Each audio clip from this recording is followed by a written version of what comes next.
तो तुलसीदास की पत्नी ने कहा कि जितना प्रेम तुम मेरे से किया उतना प्रेम अगर परमात्मा से करते, भगवान राम जी से करते, तो आज राम तुम्हारी गोद में होते। देखिए एक बात ध्यान रखना, प्यार सभी से करो।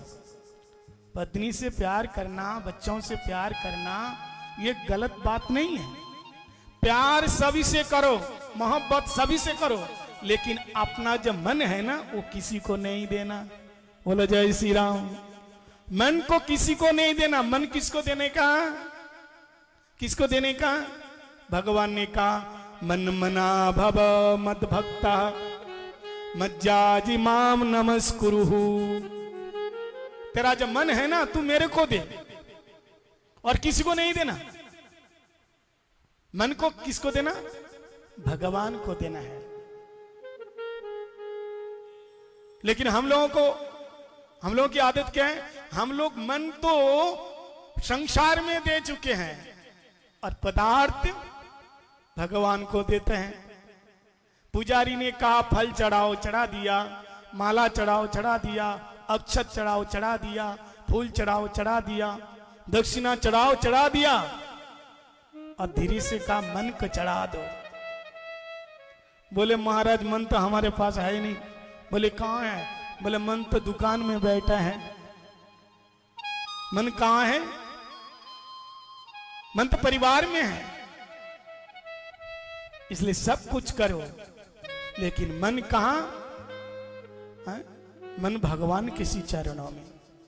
मन मान समधु कर मर पय निज पद पंकज मकरंदे कृष्णा देव भवंतं वंदे। इसलिए कथा में आओ, आ करके मन ही रखो।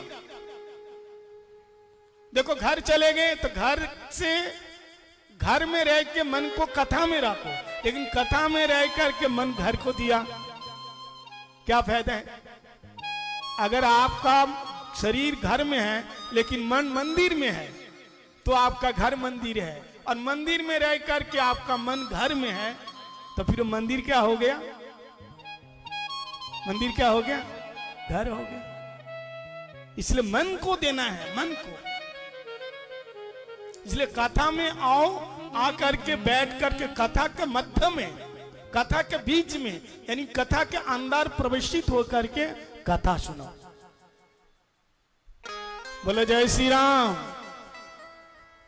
एक आदमी बहुत कंजूस था। कंजूस बोले तो मक्खी चूस। जानते हैं मक्खी चूस क्या? बहुत एक नंबर का कृपण कंजूस। उसके बगल में राम कथा हो रही थी, तो उनकी धर्मपत्नी ने देखा ये तो कभी कथा में ना जाते ही नहीं जाते हैं। तो कहा देखो जी अब सारा दिन यहाँ पड़े पड़े लेटे लेटे सोते रहते हो, कुछ करते नहीं हो, क्या करना है? अरे कथा में जाओ, कथा हो रही है, कथा सुनो। अच्छा ठीक है चले जाते हैं। तो कथा में जैसे गए, बहुत बड़ा आदमी था, पैसा वाला आदमी था।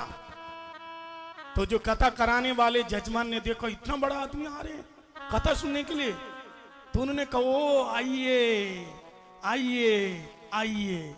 जैसे आए फिर कहा बैठिए बैठिए बैठिए। महाराज आइए आगे बैठिए, बैठ गए।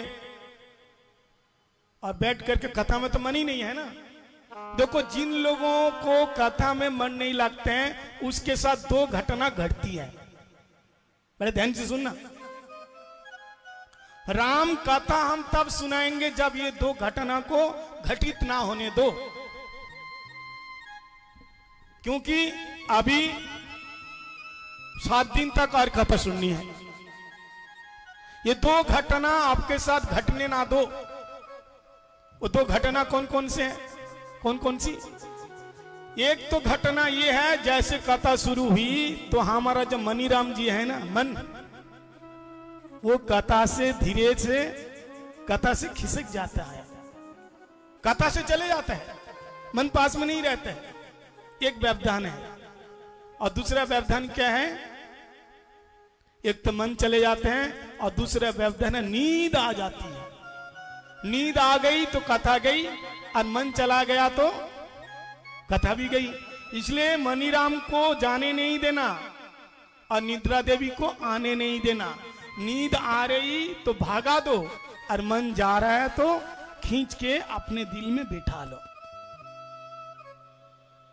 तो वो सेठ जी को आइए, आ गए, बैठिए, बैठ गए। और जैसे बैठे महाराज, उसके साथ एक घटना घट गई। क्या? कथा में बैठ करके वो सो गया। हमारा 3 घंटे तक एकदम प्रेम समाधि, कथा पूरी हो गई। बोलो जय श्री राम। कथा पूरी हो गई, सारे लोग चले गए, लेकिन वो खर्राटे लेकर के सो रहा है। जैसे ही नींद खुली तो देखा उसके साथ और एक आदमी बैठा हुआ था। वो तो सो रहा था, उसके बगल में और एक आदमी बैठा हुआ था। उसने कहा भाई कथा हो गई? बोले हाँ हो गई। आहा कितनी अच्छी कथा है, बहुत अच्छी कथा। अच्छा तुम सुनी है क्या? बोले हाँ बड़े ध्यान लगा के सुन रहा था। तो बोले भाई सब लोग चले गए, आप क्यों नहीं गए? सेठ जी ने पूछा। बोले हम जाए तो कैसे जाएं? हमारी जो दरी बिछी हुई है उसको तुम तो बैठे हो, हमारी जो दरी बिछी हुई है उसको तो तुम बैठे हो, तुम उठो तब तो हम लेके जाएं। उसको उठाया। पत्नी आकर के कहा, पत्नी ने कहा तुमने कथा सुनी क्या? सुन के आए हो? अब महाराज कथा सुने तब तो बता मैं, कछु तो सुना है नहीं, कुछ भी ना सुने, क्या बताएगो? अब नींद तो नहीं आ रही है क्योंकि पूरी कथा में तो सो गए हैं, कहां से आएगी नींद? पत्नी ने कहा कथा में क्या सुना ये तो बताओ। तो बोले बस 3 बात हमने सीखी है, 3 बात हम सीखी है। जो दरी वाले थे ना, बोले अरे कथा हो गई जाइए, अब क्यों बैठे हो? बोले 3 बात हमने सीखी है। क्या? आइए, बैठिए, जाइए, ये 3 बात हमने सुनी। तो उनकी पत्नी समझ गए कि ये जाके सो गया होगा, चलो किसी बहाने में बोले ये याद करते रहो तुम। अब महाराज बोले ये मंत्र है, अब वो पूरी रात नींद ना आवे, वो तो महाराज केवल आइए, बैठिए, जाइए, आइए, बैठिए, जाइए, ऐसे मंत्र जाप करें। इतने में क्या हुआ, उसके घर में चोर आया, उसके घर में चोर आया और वो क्या बोले? आइए। चोर तो डरा, भाई पहचान गए का? पहचाना तो ना, ये हमको पहचाना क्या? आइए। फिर कहा पहचान तो नहीं गया, फिर कह रहे बैठिए। ये भगवान, ये तो पहचान गया निश्चय। और फिर क्या कह रहे, जब सामान सिमटने लगे फिर कह रहे जाइए। बोला अरे तो पकड़ता ही नहीं है। सोचा कि अब ये निश्चित रूप से हमको पहचान लिया और कल थाने में जा करके ये पकड़ा देंगे, हमारी जेल हो जाएगी। तुरंत लाइट जला करके कहा महाराज क्षमा करो, क्षमा करो। और भी चोरी करके लाया था सामान बहुत सारे, सोने गहने हीरे वगैरह सब कुछ सेठ जी के चरण में सौंप दिया और कहा महाराज हम कल से चोरी नहीं करेंगे, अब तो संत बन जाएंगे, मुझे छोड़ दो, संत बन जाएंगे, हमें छोड़ दो। और इतना कह करके जितना माल पानी सेठ जी के पास छोड़ करके वो चोर चला गया। अब ये सोचा भाई कथा का इतना असर हो गया, एक रात मंत्र ना जाप करते करते इतना माल पानी मिल गया, इतना सोना दाना पानी मिल गया। पत्नी से कहा देख कथा में बहुत दम है। बोले कैसे? आइए, बैठिए, जाइए, मैं मंत्र जाप करते रहा और देखो कितना सारा सामान मिल गया मेरे। पत्नी समझ गए कि इसकी कथा में निष्ठा हो गई।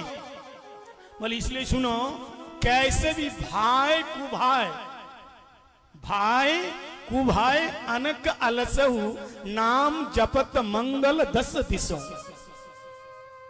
कैसे भी भगवान की कथा सुनो। संकेतम परिहर्षम स्तवम हेलनमेव वैकुंठ। संकेतम, संकेतम परिहर्षम स्तवम हेलनमेव पारिहास्यम स्तवन हेलनमेव वैकुंठ नाम ग्रहणम। सांकेतम पारिहास्यम स्तवनम हेलनमेव वैकुंठ नाम ग्रहणम अशश घरम विधु। भगवान का नाम कैसे भी लो, हेला है, अलस है, लेने का मन नहीं है। गिर गए और कहा हा राम, इससे तुम्हारा कल्याण हो जाएगा। इसलिए कथा का बहुत से देखो, ये तो कथा में जाके सुना नहीं, बहुत से लोग कथा में जा करके सो भी जाते हैं और सोते सोते सपना भी देखते हैं। बोले जय श्री राम। सपना भी देखते हैं। एक आदमी कथा में सो के सपना देख रहे हैं। क्या सपना देख रहे हैं? दुकान में चला गया, उसके दुकान थी, उसकी दुकान थी, ग्राहक आया, कपड़े की दुकान। बोले मीटर कितने हैं? बोले 50 रुपया है। बोले नहीं 40 में दो। बोले ना रे नहीं 40 में नहीं। बोले ठीक है 4 मीटर दे दो। और वो सपने में था ना, तो सामने वाला बैठ के जो कथा सुन रहा था, बोले नापे तो कैसे नापे, इतने बड़े कपड़े हैं। बोले फाड़ के देता हूं। दोनों हाथ पसार करके और सामने वाला आदमी के कुर्ता मार पकड़ के ऐसे पसार दिया। बोले भाई तू क्या करते हैं? कथा सुनने आए, कपड़े फाड़ने आए। बोले अरे दुकान के तो कपड़े नाम रहे। बोले पागल हो गया तू, ये दुकान देख रहे तेरे को? तो कथा ऐसा ना सुने। कैसे सुने? कथा बीच में बैठ करके सुनना चाहिए। देखो अभी मैंने राम कथा शुरू किया ही नहीं, आज तो कथा का प्रसंग ये है, तुलसीदास जी की जीवनी सुना रहे हैं। तुलसीदास जी कैसे पत्नी के प्रेम में पागल हुए, फिर बाद में संत हुए और 78 साल उम्र में उन्होंने रामचरितमानस लिखने का शुरू किया। 78। तो बताइए कितनी वृद्ध अवस्था में जाकर के उन्होंने ये रामचरितमानस लिखना शुरू किया है। और उन्होंने कुल मिलाकर के उन्होंने 2 साल तक लगातार उन्होंने ये रामचरितमानस समाप्त किया। लेकिन लिखने के बाद प्रामाणिक होना चाहिए। काशी में लेके आए, काशी के पंडित लोग नहीं मानता है। बोले हम लोग नहीं मानते।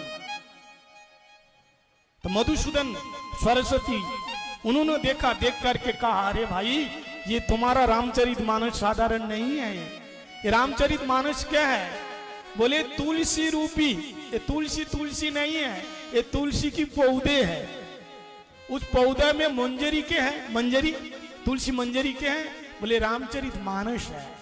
और इस मंजरी का मकरंद पीने के लिए इस काशी रूपी आनंद वन में तुलसीदास रूपी तुलसी की पौधे, और उस तुलसी की पौधे में रामचरितमानस रूपी मंजरी, और उस मंजरी का आस्वादन करने के लिए ये राम रूपी कृष्ण रूपी भ्रमर मंडरा रहे हैं। और ज्यादा जलन हो गया। चुराने के लिए 2 चोर को भेज दिया। रामचरितमानस चुरा करके सरजू में बहा दो। 2 चोर चोरी करने आया तो देखा 2 युवक घोड़े के ऊपर सवार होकर के तुलसीदास की कुटिया को पहरा दे रहे थे। दूसरे दिन आए चोर। बाबा वो दोनों चोर कहाँ? हम चोरी करने आए थे, 2 युवक थे, एक श्यामला तो एक गोरा, बड़ा सुंदर। तो बोले चोर नहीं थे, साक्षात राम जी और लक्ष्मण जी थे। तुलसीदास जी कुटिया को बहा दिया। हा? हमारे लिए प्रभु इतना कष्ट उठाया, चोरी नहीं कर पाया। फिर रामचरितमानस को अपमानित करने के लिए, ये रामचरितमानस क्या है? कुछ नहीं है, ये स्वयं शंकर जी अपने मानस में रखा, मन में रखा और वहां से प्रकट किया। इसलिए इसका नाम है रामचरित। इसलिए इसका नाम है रामचरितमानस। अपने मानस में रखा। और फिर वेद वेदांत उपनिषद के सबसे नीचे रख दिया। पहले वेद रखा, फिर शास्त्र रखा, फिर पुराण रखा, फिर सबसे नीचे रामचरितमानस रखा काशी विश्वनाथ के मंदिर में। और सुबह होते ही जैसे मंदिर का पट खोला तो देखा सबके ऊपर रामचरितमानस था, और उसमें बाबा विश्वनाथ जी अपने सिग्नेचर कर दिया, सत्यम शिवम सुंदरम। बोल भोले बाबा की जय। तो इसी प्रकार से तुलसीदास की ये रामचरित की मान्यता है। उन्होंने सबसे पहले संस्कृत भाषा में लिख रहे थे, श्लोक लिखे और लुप्त हो जाए। बाद में स्वयं शंकर जी प्रकट होकर के कहा इसको हिंदी भाषा में लिखो, तुम्हारी भाषा में लिखो। फिर बाद में ये हिंदी भाषा में लिखा गया और आज जन जन में, घर घर में ये रामचरितमानस का ये कथा हम लोग सुनते हैं। तो अभी एक बहुत प्यारा सा भजन होगा, फिर हमारे प्रभु लोग अपनी थोड़ा कथा आप लोगों को सुनाएंगे और फिर इसके बाद थोड़ी सी कथा करके कथा का विश्राम देंगे। और एक बात सभी भक्तों लोग ध्यान से सुनिए, कथा कल ठीक 6 बजे से लेकर के 9 बजे के बीच में राम कथा शुरू होगी और ये 14 तारीख तक कथा होगी। 15 तारीख को प्रभु जी का और भी जो आदेश है वो कहेंगे, हवन होंगे और भी जागरण जो भी है, ये कथा का प्रसंग है। तो अभी एक भजन, फिर उसके बाद बलि सियावर रामचंद्र भगवान की जय हो।